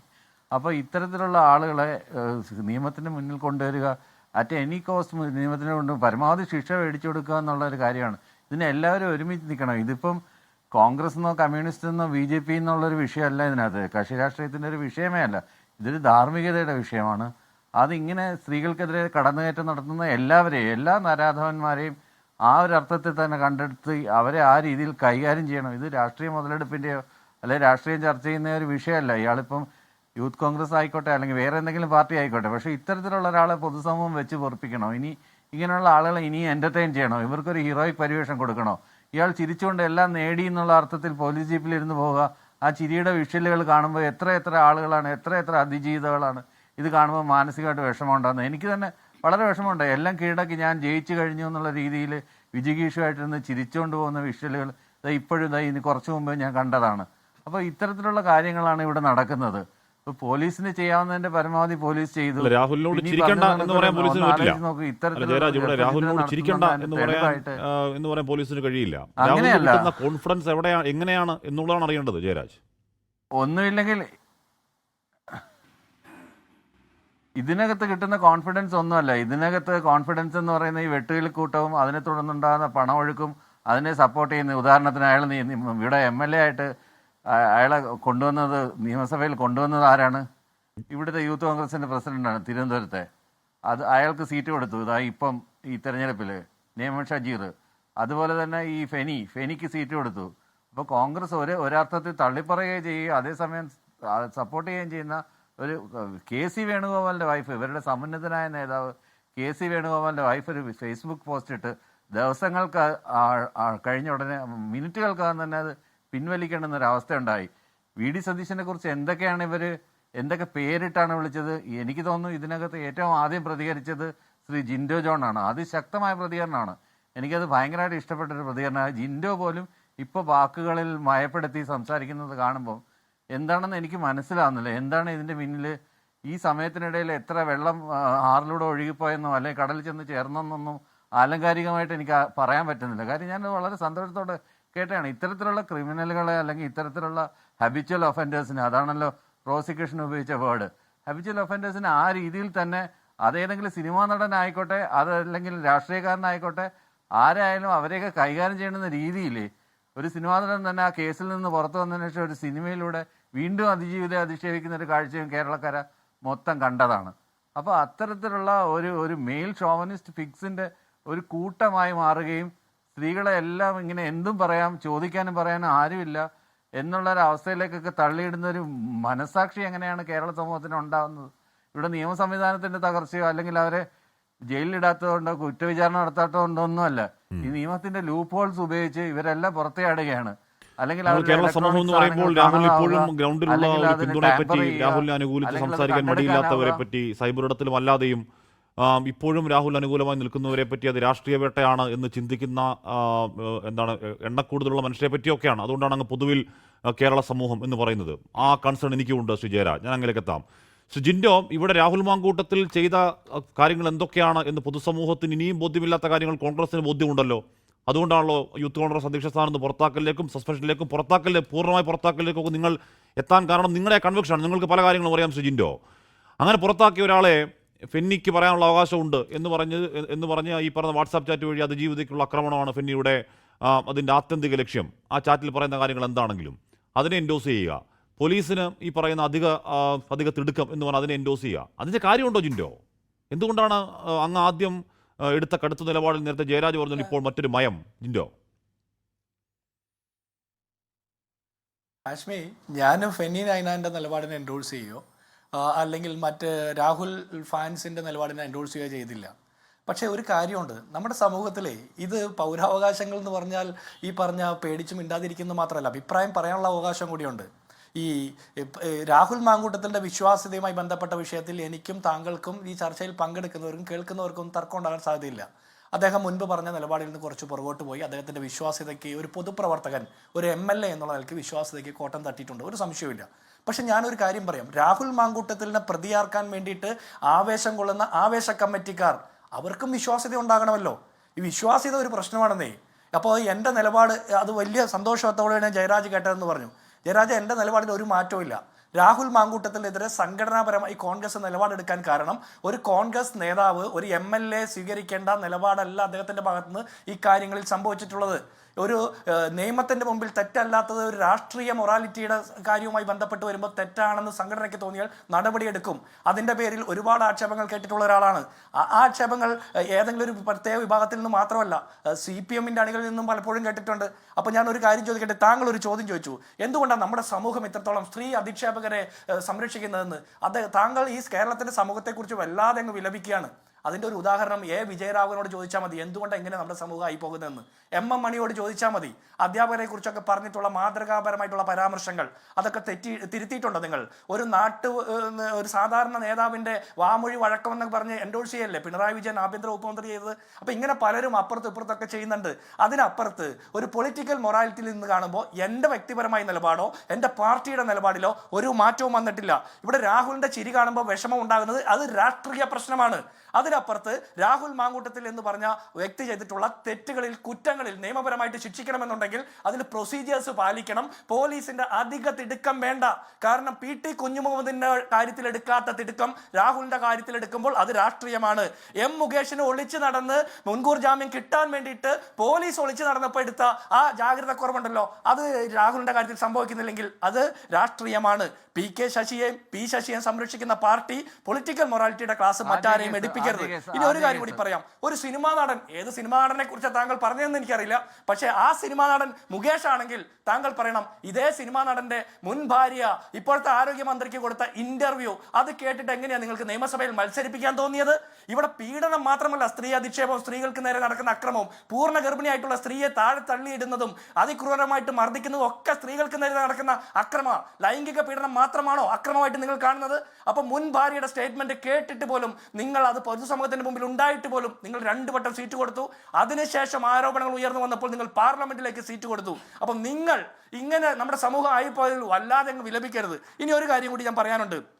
ഇവിടെ റേപ്പ് കേസിൽ പരാതിയുള്ള ഒരു വ്യക്തി അതിന് 1 വർഷത്തിന് ശേഷം വീണ്ടും റേപ്പ് ചെയ്ത ആളെ കാണണമെന്ന് പറയുമ്പോൾ ഏതെങ്കിലും രീതിയിലുള്ള ക്ലാരിഫിക്കേഷന് വേണ്ടിയിട്ടാണ് കാണുന്നത് എന്ന് പറഞ്ഞാൽ അത് വിശ്വസിക്കാൻ മാത്രം അത്ര വലിയ വിശാല മനസ്കനല്ല ഞാൻ. എന്താ പ്രശ്നം എന്ന് വെച്ചാൽ റേപ്പാണ് നടന്നതെന്ന് ക്ലാരിഫിക്കേഷൻ കിട്ടാൻ വേണ്ടിയിട്ട് ഉന്നത വിദ്യാഭ്യാസം കിട്ടിയ സമൂഹത്തിൽ താരതമ്യേന ഉന്നത നിലവാരത്തിൽ ജീവിക്കുന്ന സാഹചര്യങ്ങളുള്ള ഒരാൾക്ക് റേപ്പാണ് നടന്നതെന്ന് ക്ലാരിഫിക്കേഷൻ കിട്ടാൻ വേണ്ടിയിട്ടാണ് വീണ്ടും കാണാൻ ശ്രമിക്കുന്നതെന്ന് പറഞ്ഞാൽ വിശ്വസിക്കാൻ പറ്റില്ല. അവര് തമ്മിൽ ഒരു ബന്ധം ഉണ്ടായിരുന്നു. ശ്രീ ജിൻഡോ, ആ ബന്ധം ഉണ്ടായത് എങ്ങനെയാണ്? അത് കൺസെൻഷനിൽ നിന്ന് രാഹുൽ പറയുമ്പോൾ ആ കൺസെൻ ഉണ്ടായത് എങ്ങനെയാണ്? ഈ പറയുന്ന ഡിവോഴ്സ് ഇട്ട് ഇറങ്ങിയോ പാർട്ണറാക്കാം എന്നാണ്, എനിക്ക് കുഞ്ഞ് വേണം എന്ന് പറയുകയാണ്, ആ കുഞ്ഞിനെ ഇല്ലാതാക്കുകയാണ്. അങ്ങനെയൊക്കെ മാനിപ്പുലേറ്റഡ് കൺസെന്റ് ആണ്. അതിൽ ക്ലാരിറ്റി വേണം ഒരു പെൺകുട്ടിക്ക്. അതിനുവേണ്ടി കാണാൻ എന്താ തെറ്റ്, എന്താ പിഴവ്? റേപ്പല്ലാതാവോ? അല്ല ഹാഷ്മി, റേപ്പാണോ അല്ലേ ഒന്ന് ഹാഷ്മിയോ അല്ല ഹാഷ്മി റേപ്പാണെന്ന് ഹാഷ്മിക്ക് എന്താ ഉറപ്പ്? ഹാഷ്മിക്ക് എന്താണ് ഉറപ്പ്? നമ്മൾക്ക് കേട്ട് പരിചയം മാത്രമുള്ള ഒരു വിഷയത്തിൽ നമ്മൾ ഏകപക്ഷീയമായിട്ട് നിലപാടെടുക്കാൻ പാടില്ല. അതിനപ്പുറത്ത് കൺസെൻഷ്യൽ ആയിട്ട് നടന്നിട്ടുള്ള ഒരു ബന്ധമാണെങ്കിൽ അത് വ്യാജ കൺസെന്റ് ആണ്. വിവാഹ വാഗ്ദാനം നൽകിയിട്ടുള്ള ഒരു കൺസെന്റ് വ്യാജമായിട്ടാണ് ഇതെങ്കിൽ അത് വഞ്ചനയാണ്. വിവാഹ വാഗ്ദാനം നൽകി വഞ്ചിച്ചു, അത് മനസ്സിലാക്കാം. അതിനപ്പുറത്ത് മുൻകാല പ്രാബല്യത്തോടെ റേപ്പാണെന്ന് 1 വർഷം കഴിഞ്ഞാണ് തിരിച്ചറിയുന്നെങ്കിൽ അതിലൊരു പ്രശ്നമുണ്ടെന്നാ പറഞ്ഞത്. ഇതിനപ്പുറത്ത് നിയമപരമായിട്ട് ഇതിനെ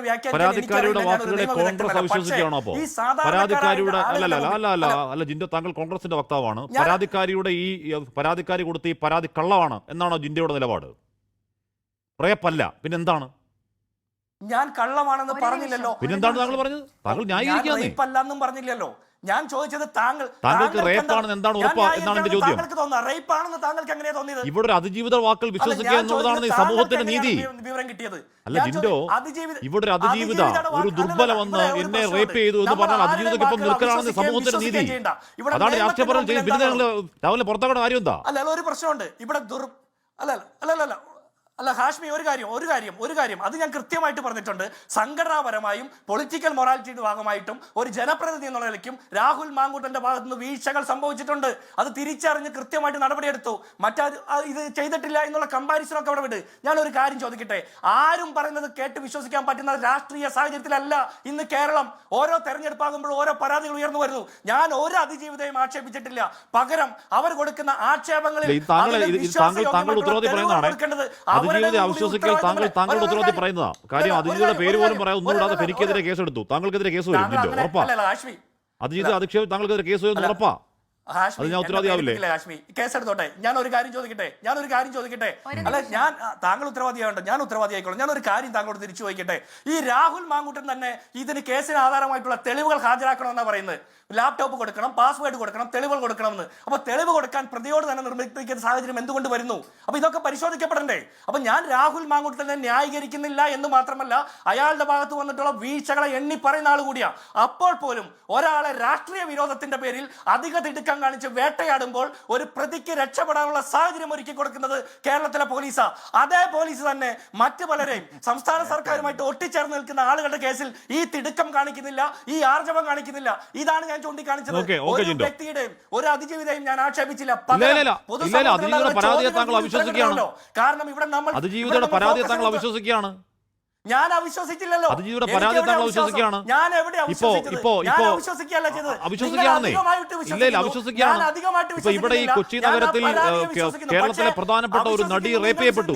താങ്കൾ ഇവിടെ ചോദിക്കും അത് റേപ്പാ, എന്താ ഉറപ്പ്? നമുക്ക് ഉറപ്പില്ല, അതിരിക്കാൻ അറിയാം റേപ്പാണോന്ന്. അതാ പരാതിക്കാരെ നമ്മൾ വിശ്വസിക്കുകയാണ്, ആ നിയമസഭയെ നമ്മൾ വിശ്വസിക്കുകയാണ്. അതല്ലാതെ റേപ്പാണ് എന്ത് ഉറപ്പെന്ന് ചോദിക്കാവോ ഉത്തരവാദിത്വം ഇല്ലാതെ? അല്ല, ഞാൻ താങ്കളോടാണ് ചോദിച്ചത്, അതിജീവിതോടല്ല. താങ്കൾക്ക് ഉറപ്പുണ്ടെന്ന് പറഞ്ഞാൽ താങ്കൾ പറയണം. ഞാൻ അതിജീവിതോട് ആരാണ് ഈ വ്യക്തി എന്ന് പോലും എനിക്കറിയില്ല. പക്ഷെ താങ്കൾ ഉറപ്പിച്ചു പറയും. താങ്കൾക്ക് എന്താണ് ഉറപ്പെന്ന്? മാധ്യമങ്ങൾ പരാതിയാണ്. അതിജീവിതയുടെ പരാതിയാണ്. ഒരു ഭാഗത്ത് അതിജീവിതം നിൽക്കുന്നു, മറുഭാഗത്ത് ഒരു വേട്ടക്കാരൻ നിൽക്കുന്നു. ആരെ വിശ്വസിക്കും? അതിജീവിതം വിശ്വസിക്കുക, വേട്ടക്കാരെ വിശ്വസിക്കും? താങ്കള് എന്താ ജിൻഡോ ഉത്തരവാദിത്തപ്പെട്ട ഒരു രാഷ്ട്രീയ പറയുന്ന വാക്കുകളാണ്? അതിജീവിതയുടെ ഭാഗവും വേട്ടക്കാരന്റെ ഭാഗവും അല്ലാതെ സത്യം എന്നുള്ളൊരു ഭാഗമുണ്ട്. ഇതിൽ സത്യം എന്നുള്ളൊരു ഭാഗമുണ്ട്. ആ ഭാഗത്ത് നിൽക്കാമല്ലോ. ഇതിൽ അധിക വൈകാരികത ആരും കാണിക്കണ്ടെന്നേ. താങ്കളും അധികമായിട്ട് വൈകാരികത കാണിക്കേണ്ട. ഇതിലൊരു യാഥാർത്ഥ്യം എന്താണെന്ന് നമുക്ക് പരിശോധിക്കണ്ടേ? ഒരാൾ കുറ്റക്കാരനാണെന്ന് നമ്മൾ നിർബന്ധിച്ച് കൽപ്പിക്കേണ്ട. അയാളുടെ കുറ്റം കോടതിയിൽ തെളിയിക്കപ്പെടട്ടെ. പക്ഷേ അയാൾ ഈ സമൂഹത്തിന്റെ മുമ്പിൽ പൊളിറ്റിക്കൽ മൊറാലിറ്റിയിൽ വീഴ്ച വരുത്തിയിട്ടുണ്ടെന്ന് നമുക്ക് എല്ലാവർക്കും ബോധ്യപ്പെട്ട ഒരു കാര്യമാണ്. അതിനപ്പുറത്ത് നിയമപരമായിട്ടുള്ള കുറ്റങ്ങൾ എന്തൊക്കെയാണെന്ന് കോടതിയിലാണ് തെളിയിക്കപ്പെടേണ്ടത്. മാറിയ സ്വരം കോൺഗ്രസിന്റെ മാറിയ സ്വരമാണോ എന്ന കാര്യം നമുക്ക് വരും ദിവസങ്ങളിൽ അറിയാം. ഇപ്പൊ നേരത്തെ ശ്രീ ജയരാജ് പറഞ്ഞതുപോലെ സോഷ്യൽ കോൺഗ്രസിൽ രാഹുൽ മാങ്കൂട്ടത്തിന് അനുകൂലമായ ഒരു പ്രതികരണം ഉണ്ടല്ലോ. ആ പ്രതികരണങ്ങൾക്ക് അനുകൂലമായി ജിൻഡോയുടെ ശബ്ദം മാറും. അത് അങ്ങനെ കുറ്റം പറയാൻ കഴിയില്ല. ഇനിയും ഇപ്പം നമ്മൾ ഈ പറയുന്ന ധാർമ്മികതയും നമ്മൾ ഈ പറയുന്ന മൊറാലിറ്റി, നമ്മൾ ഈ പറയുന്ന മാനിപ്പുലേറ്റഡ് കൺസെന്റ് തുടങ്ങിയ സാങ്കേതിക പദാവലികൾ, അതൊക്കെ കോടതിക്ക് മുമ്പിൽ എത്രത്തോളം നിൽക്കുമെന്നറിയില്ല. കോടതിക്ക് മുന്നിൽ വേണ്ടത് എന്താണ്? കൃത്യമായ തെളിവുകളാണ്. ആ തെളിവുകൾക്കിടയിൽ അതിക്രൂരമായി റേപ്പ് ചെയ്ത ഒരാളോട് പിന്നെയും ആ ബന്ധം സ്ഥാപിക്കാൻ ശ്രമിക്കുന്ന ആ ചാറ്റ് ഉറപ്പായും നിയമത്തിന്, ഞാൻ പറഞ്ഞ ഇൻ കോർട്സ്, നിയമത്തിൻ്റെ കണ്ണിൽ ആ പരാതിക്കാർക്കെതിരെ വരുന്നതാണ്. റിനി,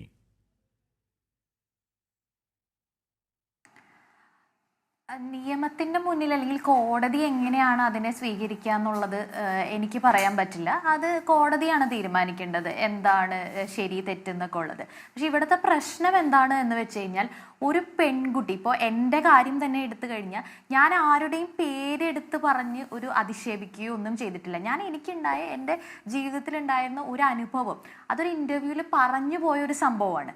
അതിനെ തുടർന്ന് ഞാൻ എന്തുമാത്രം സൈബർ അറ്റാക്ക് നേരിടുന്നു എന്നുള്ളത് ആലോചിച്ച് നോക്കുക. എന്തുമാത്രം സൈബർ അറ്റാക്കാണ്. ഇപ്പോഴും പലതരത്തിലുള്ള ഭീഷണികൾ, അറ്റാക്കുകൾ ഒക്കെ നടക്കുകയാണ്. അപ്പോൾ ഈ നേരത്തെ ഒരു പ്രതിനിധി അവിടെ ഉള്ള ഒരാൾ ചോദിക്കുന്നുണ്ടായിരുന്നു, എന്തുകൊണ്ടാണ് ഇത്രയും വർഷം കഴിഞ്ഞ് ഈ പരാതിയുമായി വരുന്നത് എന്നാണ്. ഇപ്പോൾ എൻ്റെ അവസ്ഥ തന്നെ നോക്കൂ. അപ്പോൾ എങ്ങനെയാണ് ഇത്തരം പരാതിയുള്ള പെൺകുട്ടികൾ മുന്നോട്ട് വരുന്നത് എന്നാണ് ചോദ്യം. അവരെ പരാതിയുമായി മുന്നോട്ട് വരാതിരിക്കാൻ വേണ്ടിയുള്ള സകല പരിശ്രമങ്ങളും നടക്കുകയാണ്. ധൈര്യപൂർവ്വം 3 പെൺകുട്ടികൾ പുറത്തു വന്നപ്പോൾ അവരെ എന്തുമാത്രം അപമാനിക്കാം, അതിൻ്റെ എല്ലാ രീതിയിലുമുള്ള ഒരു അപമാനമാണ് ഇവിടെ നടക്കുന്നത്. അപ്പോൾ ഇവരുടെ ഉദ്ദേശം ഇനി ഒരു അതിജീവിതയും മുന്നോട്ട് വരരുത്, ഇനി ഒരു പെൺകുട്ടിയും മുന്നോട്ട് വരരുത് എന്നുള്ളതാണ്. ഇത്രയും സാമൂഹ്യ സാഹചര്യങ്ങൾ ഇവിടെ ഉണ്ടായിട്ടും അയാൾ ഇരുന്ന് ധൈര്യപൂർവ്വം ചോദിക്കുകയാണ് എന്തുകൊണ്ട് അന്നേ പരാതി കൊടുത്തില്ല എന്ന്. ഇപ്പൊ നിങ്ങളുടെ വീട്ടിലാണ് നിങ്ങളുടെ സഹോദരിക്കോ ഭാര്യയ്ക്കോ അല്ലെങ്കിൽ മകൾക്കോ ഇങ്ങനെ ഉണ്ടായാൽ ഇതുപോലെ ലാഘവത്തോടെ സംസാരിക്കാൻ പറ്റുമോ? നിങ്ങൾ കാണുന്നുണ്ടല്ലോ ഈ സൈബർ അറ്റാക്ക് എന്തുമാത്രം നടക്കുന്നു എന്നുള്ളത്. ഞാൻ ആരാണെന്നുള്ള വ്യക്തമായ ധാരണ നിങ്ങൾക്ക് എല്ലാവർക്കും ഉണ്ട്. ഞാൻ ഒരു പാർട്ടിക്കെതിരെയും ഒരു പ്രസ്ഥാനത്തിനെതിരെയും നിൽക്കുന്ന ഒരാളുമല്ല. എൻ്റെ ഉദ്ദേശവും അതല്ല. ഇത്തരത്തിൽ നിരന്തരമായി സ്ത്രീകളെ വേട്ടയാടുന്ന ഒരു വ്യക്തിക്കെതിരെ അതിജീവിതകൾക്ക് വേണ്ടി സംസാരിക്കും സംസാരിച്ചു എന്നുള്ളൂ. അപ്പോഴും ഞാൻ എൻ്റെ പേഴ്സണലി അയാൾക്കെതിരെ എന്തെങ്കിലും സംസാരിക്കുകയോ എന്തെങ്കിലും രീതിയിൽ ഇതയോ ചെയ്തിട്ടില്ല. എന്നിട്ട് പോലും എനിക്ക് നേരെ ഉണ്ടാകുന്ന രൂക്ഷമായ ആക്രമണങ്ങൾ, ഞാനൊരു പോസ്റ്റ് ഇട്ടാൽ അപ്പം തന്നെ റീനി അധിക്ഷേപിച്ചു എന്ന് പറഞ്ഞ് പരാതികൾ കൊടുക്കുകയാണ്. ഞാൻ ശ്രീ ഉമ്മൻചാണ്ടി സാറിനെ കുറിച്ച് എന്തോ ഒരു പോസ്റ്റ് ഇട്ടതിൻ്റെ പേരിൽ ഞാൻ ഉമ്മൻചാണ്ടി സാറിനെ അപമാനിച്ചു, ഒരു പരാതിയാണ്. പിന്നെ ഞാൻ എക്സ്പോസ് ചെയ്യപ്പെടുന്നവർ സ്വാഭാവികമായിട്ട് ഞാൻ പറഞ്ഞതാണ് ഇത് എക്സ്പോസ് ചെയ്യപ്പെടുമെന്ന്. അതിന് എക്സ്പോസ് ചെയ്യപ്പെടുന്നു പറഞ്ഞു. അപ്പം റിനിക്ക് ഇത് അറിയാം, റിനിക്ക് പല അതിജീവിതകളെ അറിയാം, എന്നിട്ട് മറച്ചു വെക്കുന്നു, റിനിയെ ചോദ്യം ചെയ്തേ പറ്റൂ എന്ന് എത്ര പരാതികളാണ് എനിക്കെതിരെ തന്നെ വരുന്നത്. ഞാൻ ഈ വിഷയത്തിൽ എന്ത് തെറ്റാണ് ചെയ്തത്? ഇവിടെ ഒരു സ്ത്രീക്ക് മുന്നോട്ട് വരാൻ പറ്റില്ല എന്നാണോ പറയുന്നത്? പിന്നെ എന്നെ ക്യാരക്ടർ അസാസിനേഷൻ ചെയ്യുമെന്നുള്ള ചിലതരം ഭീഷണികൾ വരുന്നുണ്ട്. ഒരു കാര്യം ഞാൻ നിങ്ങളോട് പറയാണ്, എൻ്റെ അടുത്ത് നിങ്ങളുടെ ഒരു ഭീഷണിയും നടക്കില്ല. അതൊന്നും കണ്ട് ഭയപ്പെടുന്ന ഒരു സ്ത്രീയല്ല ഞാൻ. അത് ഇനിയെങ്കിലും നിങ്ങൾ മനസ്സിലാക്കണം. മറ്റു സ്ത്രീകൾ ഇരുന്ന് കരയുമായിരിക്കും, പക്ഷെ നിങ്ങൾ ഇനി എന്ത് ഭീഷണി മുഴക്കിയാലും ഞാൻ എൻ്റെ സത്യത്തിൽ തന്നെ നിൽക്കും. എന്നെ അപമാനിക്കാനോ എന്നെ ഉദ്ദേശമെങ്കിൽ തിരിച്ചും അതുപോലെയുള്ള കാര്യങ്ങൾ എൻ്റെ ഭാഗങ്ങൾ പറയേണ്ടി വരും. അതിന് ഞാൻ ആരുടെയും പേരെടുത്ത് പറഞ്ഞിട്ടില്ല. അങ്ങനെ ഒരു രീതിയിലേക്ക് കാര്യങ്ങൾ കൊണ്ടുപോകുന്ന വിധത്തിൽ അസാസിനേറ്റ് ചെയ്യുക, ക്യാരക്ടർ അസാസിനേറ്റ് ചെയ്യുക, അപമാനിക്കുക, ഇതൊക്കെ കാണുമ്പോൾ മറ്റു പെൺകുട്ടികൾ എങ്ങനെയാണ് വരുന്നത്?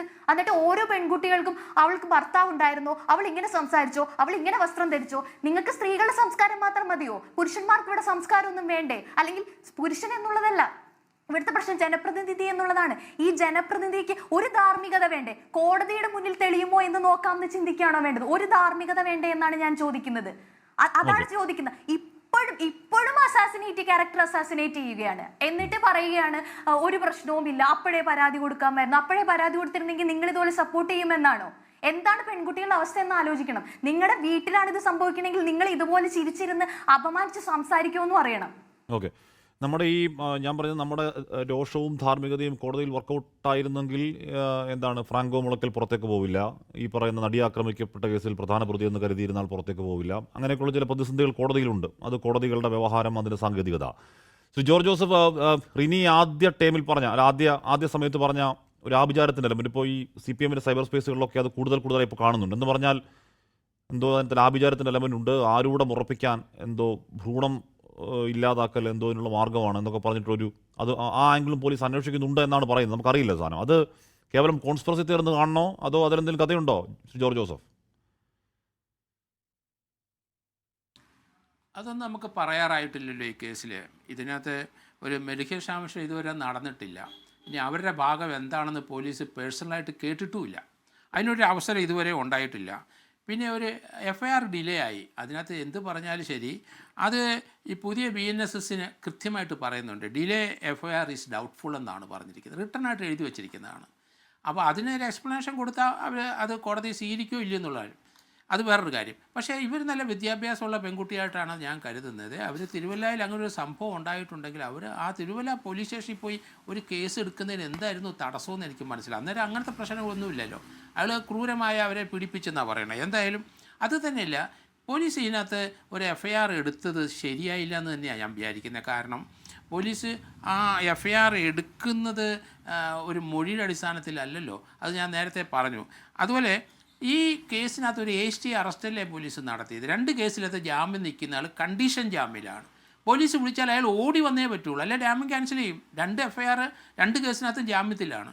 അപ്പോൾ അവരൊന്ന് ഫോൺ ചെയ്താൽ ഇങ്ങനെ ഓടി വരുമല്ലോ, വന്നല്ലേ പറ്റുള്ളൂ. അത് തന്നെയല്ല, അത് തന്നെ ഒരു ഗ്രൗണ്ടല്ലേ ജാമ്യം ക്യാൻസൽ ചെയ്യാൻ വന്നില്ലെങ്കിൽ. അപ്പോൾ ഇത്ര ഒരു അറസ്റ്റ് നാടകം വേണ്ടായിരുന്നു എന്നാണ് ഞാൻ വിചാരിക്കുന്നത്. അതുപോലെ തന്നെ മറ്റൊരു കാര്യം, ഈ ആർട്ടിക്കിൾ 20-നകത്ത് ഇങ്ങനെ മൊബൈൽ ഫോൺ അല്ലെങ്കിൽ ഇങ്ങനെ ലാപ്ടോപ്പ് കൊടുക്കാൻ സൗകര്യമില്ല എന്നാണ് പ്രതി പറയുന്നത്. കാരണം മൊഴി കേസിനോട് സഹകരിക്കാനും പ്രതിക്ക് എതിരായി ഒരു മൊഴി കൊടുക്കാൻ പ്രതിക്ക് നിർബന്ധിക്കാൻ പാടില്ല എന്ന് കോൺസ്റ്റിറ്റ്യൂഷൻ ആർട്ടിക്കിൾ 20-നകത്ത് പറയുന്നുണ്ട്. ഇന്ത്യയുടെ നിയമം അങ്ങനെയാണ്. ഒരു പ്രതി തന്നെ അയാൾക്കെതിരായിട്ടുള്ള എവിഡൻസ് കൊടുക്കാൻ പാടില്ല. അതുകൊണ്ടാണ് ലാപ്ടോപ്പ് കൊടുക്കാതിരിക്കുന്നത്. അതിൻ്റെ ലോക്ക് ചെയ്തിട്ടുണ്ട്, അതും അയാൾക്ക് കൊടുക്കാൻ സൗകര്യമില്ല. കാരണം അത് പോലീസിൻ്റെ ചുമതലയാണ്. അത് കണ്ടെത്തുക, അത് ഓപ്പൺ ചെയ്യുക, അതിൻ്റെ എവിഡൻസ് സ്വീകരിക്കുക. അത് പോലീസിൻ്റെ ചുമതല. അതായത് പ്രതി സഹകരിക്കണമെന്ന് പറഞ്ഞാൽ അതിനോട് അംഗീകരിക്കാൻ പറ്റില്ല. അതുപോലെ തന്നെ അയാൾ ഈ ലാപ്ടോപ്പ് മാത്രമല്ല, അതിനകത്ത് അയാളെ സംബന്ധിക്കുന്ന ചില വിവരങ്ങൾ പോലീസ് ചോദിച്ച് കണ്ടെത്താം, അയാൾ സഹകരിച്ചിട്ടുണ്ടെങ്കിൽ. ഇല്ലെങ്കിൽ പോലീസ് അത് കണ്ടെത്തണമെന്ന് തന്നെയാണ് നിയമപുസ്തകത്തിൽ പറയുന്നത്. അങ്ങനെയുള്ള ചില നിയമപ്രശ്നങ്ങളാണ് ഞാൻ ഇതിൻ്റെ അകത്ത് ഉന്നയിക്കുന്നത്. കാരണം അതൊക്കെ ഒരു ഈ കേസിനെ ബലഹീനമാക്കും. മാത്രമല്ല ഈ ലാപ്ടോപ്പ് എവിടെയുണ്ട് എന്ന് കണ്ടെത്താൻ കഴിഞ്ഞിട്ടില്ല. മാത്രമല്ല ഈ ഫോൺ കണ്ടെത്തുന്നൊക്കെ പറയാണ്. രാഹുൽ മാങ്കൂട്ടത്തിന് ഇനഫ് സമയം കിട്ടി. ആദ്യഘട്ടത്തിൽ പോലീസ് അറസ്റ്റ് ചെയ്തില്ല, എന്താ ഒളിവിൽ പോയി, അതിനുശേഷം കോടതി. അപ്പോൾ ഈ പറയുന്ന എന്തെങ്കിലും തെളിവുണ്ടെന്നുണ്ടെങ്കിൽ രാഹുൽ മാങ്കൂട്ടത്തിൽ അതൊക്കെ ഫോണിൽ തന്നെ വെച്ചുകൊണ്ടിരിക്കുകയാണോ? അതൊക്കെയുള്ള ചോദ്യങ്ങൾ അവിടെ ഉണ്ട്. അതൊക്കെ കണ്ടെത്താൻ കഴിയുമോ, കേസിനെ ഏത് രീതിയിൽ ബാധിക്കുന്നു, നമുക്ക് കാത്തിരുന്ന് കാണാം. എന്തായാലും ഈ കേസിൽ നാളത്തെ ദിവസം നിർണായകമാണ്. 3ാം ബലാത്സംഗ പരാതി കെട്ടിച്ചമച്ചതാണെന്നും അത് റേപ്പല്ലെന്നും ഉണ്ടായത് ഉപേക്ഷി ബന്ധം മാത്രമാണെന്നും അതിനുള്ള തെളിവായി ഈ പറയുന്ന ഹോട്ടൽ മുറി ബുക്ക് ചെയ്തത് ആ യുവതി തന്നെയാണെന്നും അതിനുശേഷമുള്ള ചാറ്റുകൾ തെളിവായി ഉണ്ട് എന്ന് രാഹുൽ പറയുന്നു. അതേസമയം അങ്ങനെയല്ല, റേപ്പ് തന്നെയാണെന്നും ഇയാളൊരു ഹാബിച്വൽ ക്രിമിനലാണെന്നും ഒന്നല്ല പല പരാതികളുണ്ടെന്നും പോലീസും വാദിക്കുന്നു. കോടതി ഇത് മുഖവിലക്കെടുക്കുമെന്ന് നാളെ കാണാം. എൻകൗണ്ടർ പൂർണ്ണമാകുന്നു. ചർച്ചയിൽ പങ്കെടുത്ത എല്ലാവർക്കും നന്ദി. പ്രിയ പ്രേക്ഷകർക്ക് ശുഭരാത്രി.